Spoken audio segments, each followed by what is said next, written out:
welcome to the Frontend Coffee Break, episode 46, the podcast where we take a break from our daily coding and we sip a cup of coffee, tea, beer, or something stronger, depending on the day. With you as usual, your hosts, Tucho. How are you today? Hello. Just thinking that potentially we could have the Frontend Coffee Wine. And this is something that we... Coffee with wine, maybe sangria? No, Frontend Wine Break. Wine break. But that should be like on a Sunday or Saturday. It could be the special edition and we can call it Timeout. Frontend Wine Timeout or something like that. Somebody has already registered the domain probably. We're too late. But yeah, so today, I don't know if you noticed, but I'm not wearing a baseball cap because lately you've been shocked by my use of baseball caps. So today I feel naked in the head, although I'm not bald. All right. Today, AI. AI is a hot topic, hot potato. Everybody talks AI, everybody using AI. And we're being shoved AI at every single product, corner, or software we use. We need to talk about it. We need to discuss what we think about AI. And it's very important for the listeners that this is our opinions. These are our opinions. We do not speak for content-centric in this regard. It's just two developers talking about the tools that we use, how we use them, and the things we see in the market nowadays. But please, it is not as the rest of the episodes in this podcast, it's not a message from our content-centric company, but from us, Chucho and Ricardo. So, Chucho, get us started. Yes, thank you, Ricardo. As you say, this is a conversation that we're doing more casually than other podcasts. And what triggered it was the other day, in the past few weeks, I've had several conversations with colleagues and old friends regarding AI elements, AI-related topics. And all of them are developers, and they were asking, hey, I think that, or just discussing AI has revolutionized or is revolutionizing right now how development is made. Let's begin with one of the topics of the most recent conversation that I had.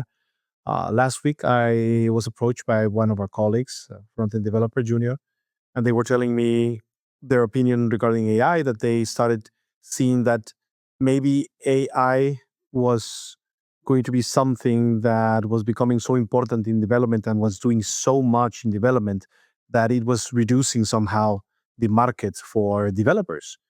And we discussed a little bit about that. I don't want to get into details regarding this, but just in general terms, they were telling me hey, I've seen this, and is there any future in development? Because being junior, they're starting a career, and they say, how long will I be doing this development that they want to do, that they chose to do? And we went into discussion. Now, before I continue talking about this, have you ever had anyone approach and ask you, hey, is our job as developers in danger to disappear because of AI? What do you think about that? Well, yeah, there's no single answer here, no Boolean. Have you listened to Mark Zuckerberg in Meta and also the NVIDIA CEOs where they say that a very high percentage of code, I think it was this year or next year, it's going to be done by AI, and that the middle, how do you phrase exactly? I think I don't want to mess it up, but sort of was the middle developer will not exist anymore. You will have senior developers or very junior developers, but there will no middle developer, because the middle developer will be the AI coding by itself, right? And they do these predictions where they say, the code base for Meta, whatever, 80 something, I don't know what the percentage, but it was very high. It will be written by AI. Am I afraid? No, at least not yet. But I think it's undeniable that some of the tasks, of the mundane tasks or easier tasks, are being taken over by AI.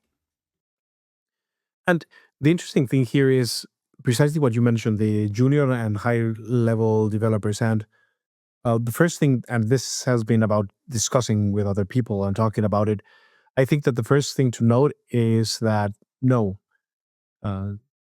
the junior, there will always be a need for junior developers as long as the career exists as developer careers. And I think it still has many, many years to come, among other things, because unless the AI starts programming itself, and I don't think we want to get to that point, or if we do, it would be quite dangerous. Um, we still need developers to develop AI, to develop the solutions to work on different products.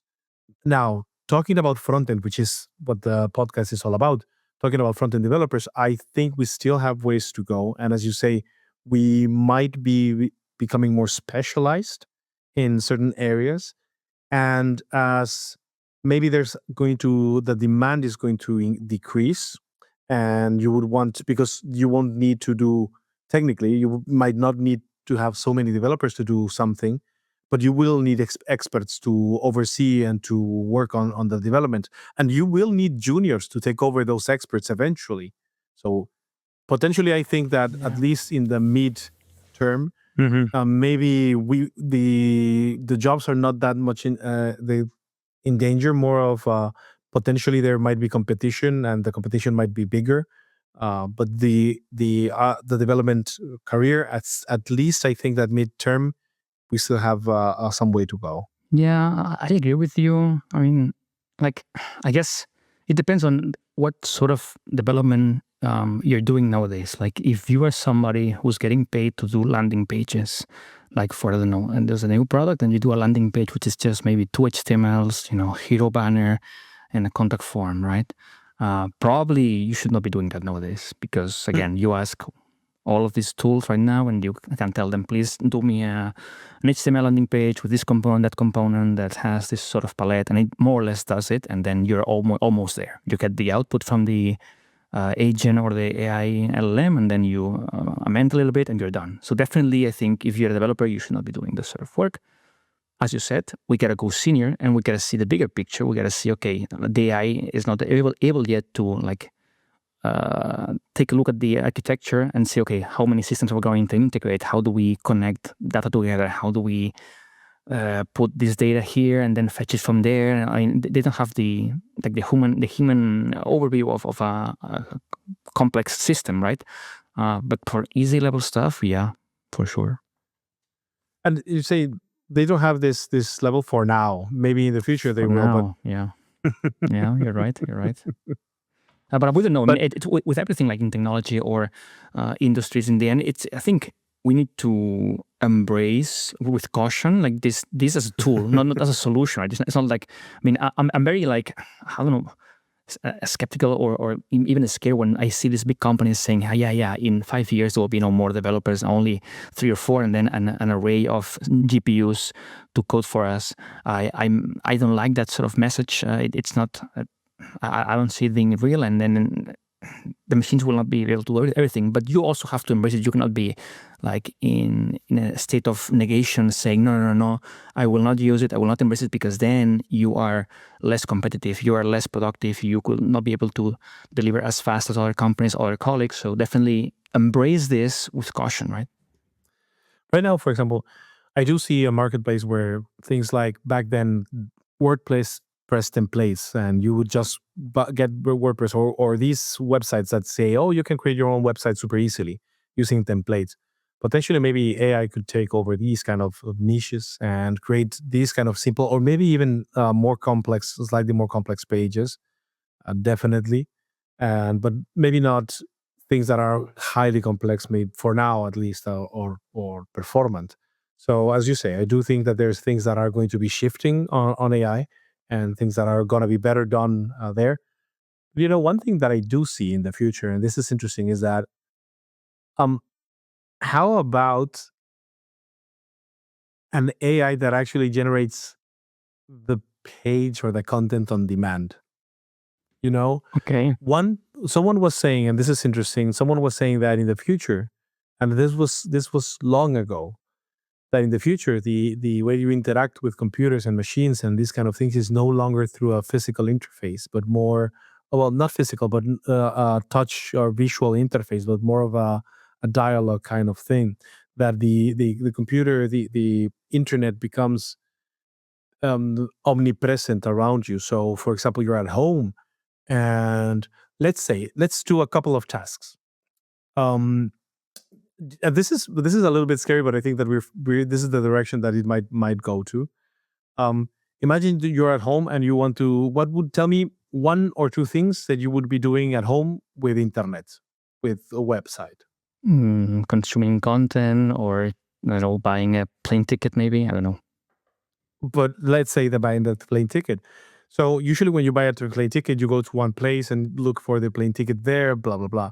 But if you do have an agent that you can say, hey, I want to travel here, please buy me a ticket for this and that. And you don't have to look in the website. You don't have to go to a website. You don't even care if the website is efficient or not. You just want to buy a ticket. You just want the task to get done. You don't need the website to do this kind of things. And even consuming content, you could even say, hey, I'd like to see this. I'd like to see that. I'd like to read about this. I'd like to read about that. And the agent is the one that's going to scrap this information and showcase it to you. So potentially the interfaces that we might be generating might be in that direction, or maybe they're automatically generated by an AI. But I think that the internet as we know it will change in the future to become something more seamlessly So integrated. you're saying what I'm hearing is that frontends are extinct. That like we're gone. We're done. I think We're that cooked. eventually, yes. I think that eventually, and I'm not talking about immediately, but eventually, yes, we will be done the moment that we can integrate seamlessly internet into our lives. I think that moment when we have augmented reality, when we have seamless integration of internet in our lives, that's the moment that web developers, as we know them, will start to disappear. But right now, even with I think that we have many, many years to go to, because the web is still what it is. I don't think we have reached that maturity. AI takes a lot of resources, and this is one of the most controversial things about AI. They do take quite a bit of resources. There's people that don't want to use it because of the moral and or ethical implications of it, People and don't it's care, completely Chucho. People don't understandable. care. When I know people that they use ChatGPT for everything. For what they used to Google, like let's say, I don't know, capital of France. Now they use freaking ChatGPT to ask for it. And I'm like, do you really need an LLM to figure out the capital of France? Please don't do that, right? No, that I completely agree with that. Right now, we potentially AI is being overused with a lot of things, but this is uncharted territory. It is. So let's go back in time. Now Back, we're in the future. yes. Let's go back to the present. How are we currently, as a front-end developer, using AI to leverage being more productive or being more competitive? So at And that's what content-centric, go ahead.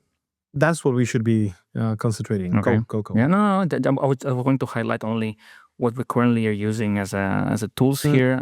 We do have Gemini, Well, we Google Gemini, right? So the license for that in different, and it's interesting. I don't code too much with Gemini, to be honest, because we have GitHub Copilot, which is integrated now into our VS Code, so whatever, and I do enjoy that. And also we have local LLMs like ChatGPT likes for private sensitive information. And for me, it's good yes. enough. For me, what I notice a boost in productivity has been since I started using Copilot, I think maybe 2 years ago or something. I noticed like the autocomplete on asteroids, right? That you start typing and then it autocompletes what you want to do in the way you're going to do it. More and more, I ask for stuff in the chat, but not that much. Like I have the chat in VS Code for Copilot, and I do maybe sometimes ask to reformat a file or reorder stuff, but usually I know what I want to do. I have my own, like the project is it is what it is, and I have everything available, so it knows more or less, right? But yeah, I cannot give you numbers in terms of how much time am I saving, but it's nice for unit testing. It's nice for end-to-end testing, and it's just autocomplete, right? Because you can write the name of your test, and it will know, oh, this is a Cypress framework. Okay, then let me use the shoot and the find and the get, all these methods from Cypress, and it does it well for you. So there I save time. There is. I'm with you in that sense. I do been integrating AI tools in my work, and they do help me reduce the amount of time that I used to invest in certain tasks. Unit testing being one of them. I still have to review the test that it's generated to make sure that it makes sense, to make sure that, but it's a good standing point. But I don't think AI has made me more productive, but it has lessened part of the work that I do, making it more. I'm not going to say that it was unbearable, but make it more bearable, make it easier to get the boring done. task. Now that Yes. not boring anymore, you're more engaged. And if you're more engaged and more interested in your work, you're in the end more productive because maybe you come up with better ideas, better solutions. And I think the key here is that you can spend your time better. Like if a client is paying you for 8 hours of your work, and then right now you don't have to write this test manually, you're going to spend the other time doing something else, right? So you're more productive. I don't know about billing the client more or less. I don't know. That's a complicated question. But definitely you spend less time with boring and simple tasks and go into the bigger picture. Now, and this is interesting also, especially because AI is also, I was reading, no, I was hearing the news that they were mentioning regarding on the impact on AI on students. And I've reflected upon it on myself. But I think that the overuse of AI also makes us lazy. And at certain generation, we grew without AI. We grew having to develop certain skills, analytic skills, and things like this that allows us to read a text and be able to summarize it, to take out to have the key takeouts still. For example, when I've been doing the reviews this year, I've been doing it manually and and taking out my own conclusions. And as tempting as it is to do it with AI, my biggest fear is not that AI is not going to do it correctly, but my biggest fear is that I'll become so content with using the tool that I will be too lazy to actually think or think critically for myself. I still find myself there's certain things I've been tempted at one point. Is like, oh, I need to solve this issue in front end that I need to trigger or do this animation or do this or that. It's like, uh, I don't want to think about it. Hey, how can I want this, and that. How can I achieve it? And I've tried to push myself away from these kind of searches of making the AI solve all of my issues. And instead of that, I found myself stopping and thinking, okay, no, before I ask anything, let's see, is there anything that I can use that I know to solve this issue? And I found myself often finding the solution before having to ask an AI, and also looking in Stack Overflow and other places. In conclusion, is that as powerful as AI is, as powerful as good of a tool it can be, I think in general terms, we have to be careful on how we're using it, among other things, because it could be counterproductive. Already, I've been in discussions without AI, just Google, like, hey, this person, what was his name? This actor. Oh, it was this. Like, no, this is I'm just going to take my phone and make sure that I'm going to prove if it's this person or that. And it's like, no, think about it a bit harder. They say, exercise your brain, do this. So to summarize this part, I think that one of the dangers of AI, more than taking our jobs, which I think it's, as I said, at least in the midterm, it's going to be reducing it, is to take away our ability to summarize, our ability to critical think, those abilities that you actually need at a higher level in order to do the work. I think that's one of the biggest problems. And if you're a developer and you're relying on AI too much, it's an important tool. Go ahead and use it, but also try to think for yourself a bit. So you raised a very interesting question, Tucho, because on one side, you have what I agree with you. It's like amen, brother. Like the whole being lazy, the whole I want to not forget how to think critically. I want to, still be able to solve problems. And the other side, where companies or managers or project managers, they push you to be more productive, more effective, more cost oriented, and then they say, well, you should use AI for everything. Why would you even want to think? Just push it, use the AI, get the code, ship it to production, right? And in the end, you still need to validate the output. As I said before, LLMs hallucinate. Even if you want to be 100% lazy, you need to know what it's happening. And if you always rely on the AIs, you will forget how to do stuff, and you cannot validate the output. So it's like, I'm with you 100%. We need to find a balance between asking the AI to do stuff and not asking never. I think you have to, for the tedious, boring, very easy work, let the machines do it as we did in the past. Of course, the machines are good for repetitive tasks and things that they don't need a brain for it.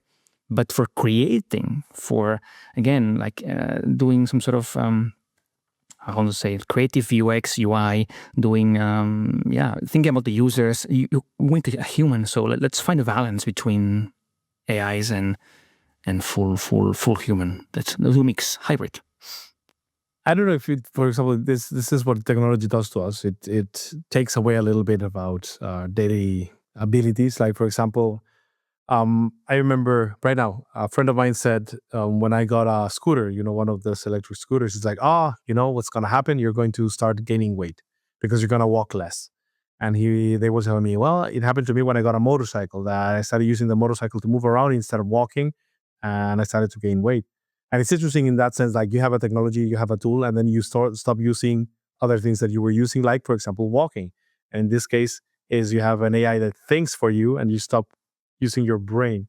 And this is something that we have to be careful about. Right now, it's what I definitely know is that we're in a turning point. We are in this milestone, in this influx, in this what's it called? Turning point. We're in this point of inflection that is changing the way that we work and live and experience the world.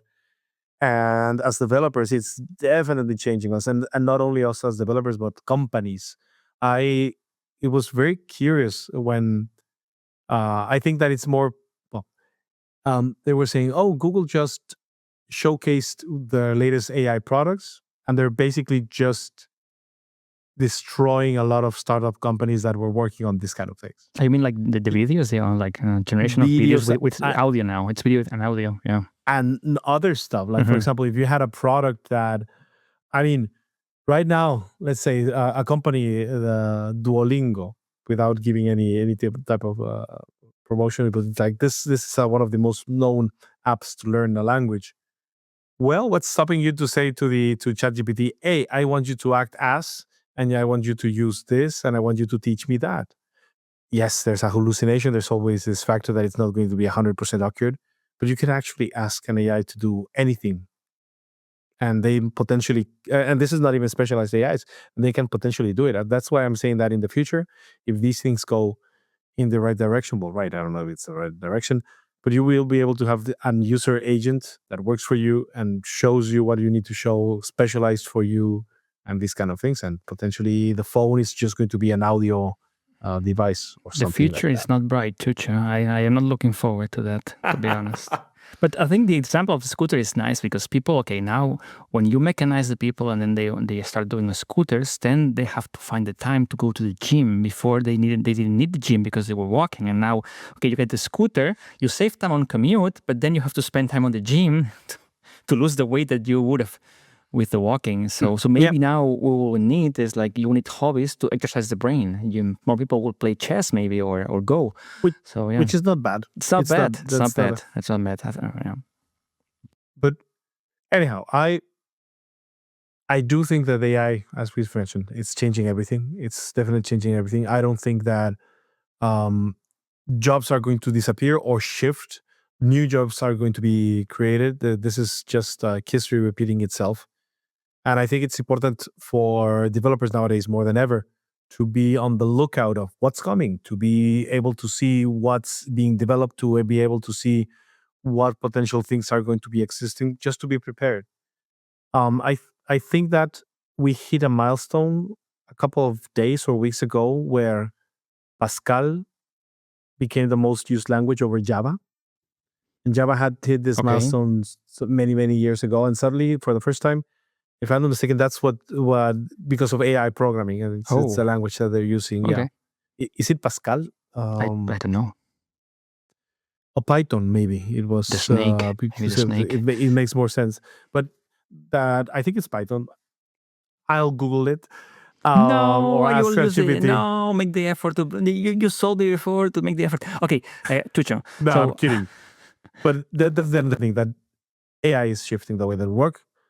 I don't think that things are going to change immediately, but they're changing, and we have to be careful about that. Right. So, what should a front-end developer, like your friend who asked you the very first question in this episode, what should we as front-end developers do to not get extinct? Like, what can we learn? What can we... Okay, you mentioned already, be on the lookout for new stuff, always learning. But is there something that we can recommend to our lovely listeners so they can keep their jobs for longer? Well, one of them is precisely to see the trends and to make sure that you're up to date regarding your front-end knowledge and the use of AI to actually improve, to really improve, or to make more productive your work, and even try to find ways to integrate this or into your daily work. That be up to date. That will be the first thing to do. If you don't have any problems ethically or morally because of the implications of the use of AI, then potentially start seeing if integrating it will in your life will make it will make you a better developer. If not, I don't think it's worth it. But be on the lookout for the trends, just to make sure that you know what things are coming, so that you don't get blindsided. And if possible, if you find things that can make your work better, maybe try to see if you can integrate them to your work.